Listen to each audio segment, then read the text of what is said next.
আসসালামু আলাইকুম বন্ধুরা, কেমন আছেন? গুজরাট থেকে সকল বন্ধুকে জানাই এমএন কিচেনে অনেক অনেক স্বাগত। আজ আমি আপনাদের মৌচাকের মতো একটা পিঠা বানিয়ে দেখাবো, অসংখ্য ছিদ্রযুক্ত। তার জন্য এখানে দেখুন সমস্ত কিছু আমি নিয়ে নিয়েছি। এরপর আমি ওভেনটা জেলে নিয়েছি, তাতে একটা কড়া নিয়ে নিয়েছি ও তাতে চিনি দিয়ে দিলাম 1 বাটি, দিয়ে আমি ক্যারামেলটা তৈরি করে নিচ্ছি। এই দেখুন তৈরি করা হয়ে গেছে। তারপর আমি এতে পানি দিয়ে দিলাম, পানিটা গরম পানি দিতে হবে। দিয়ে আমার ক্যারামেলটা তৈরি হয়ে গেছে, আমি সাইডে রেখে দিলাম। এরপর দেখুন একটা পাত্র নিয়েছি, তাতে আমি 2টো ডিম ফাটিয়ে নিলাম। এরপর পরিমাণ মতো লবণ দিয়ে আমি একটা হ্যান্ড ব্লেন্ডারের সাহায্যে আমি এটাকে মিক্সড করে নিলাম। এরপর আমি 2 চামচের মতো কনডেন্স মিল্ক দিলাম। কনডেন্স মিল্কটা আমি বাড়িতেই তৈরি করেছিলাম। দেখুন দিয়ে ভালো করে মিশিয়ে নিয়েছি।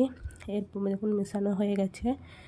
এরপর আমি একটা ছোট বাটিরই 1 বাটি গমের আটা দিলাম ও তার থেকে ছোটো বাটিরই 1 বাটি কর্নফ্লাওয়ার ও 1 চামচ বেকিং পাউডার ও 1/2 চামচ বেকিং সোডা দিয়ে ভালো করে মিক্সড করে নিচ্ছি।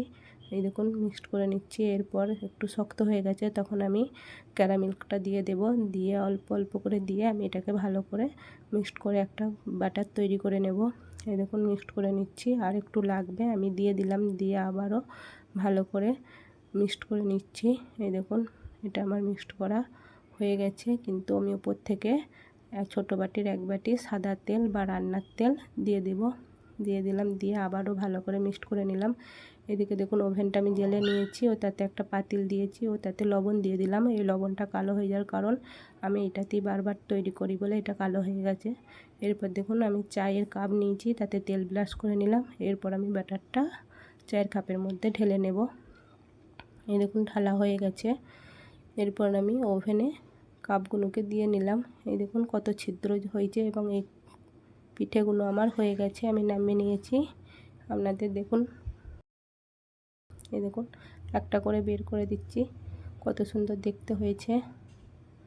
এই দেখুন পিঠেগুলো কত সুন্দর দেখতে হয়েছে। আমি ছুরি নিয়ে এগুলিকে কেটে নিচ্ছি।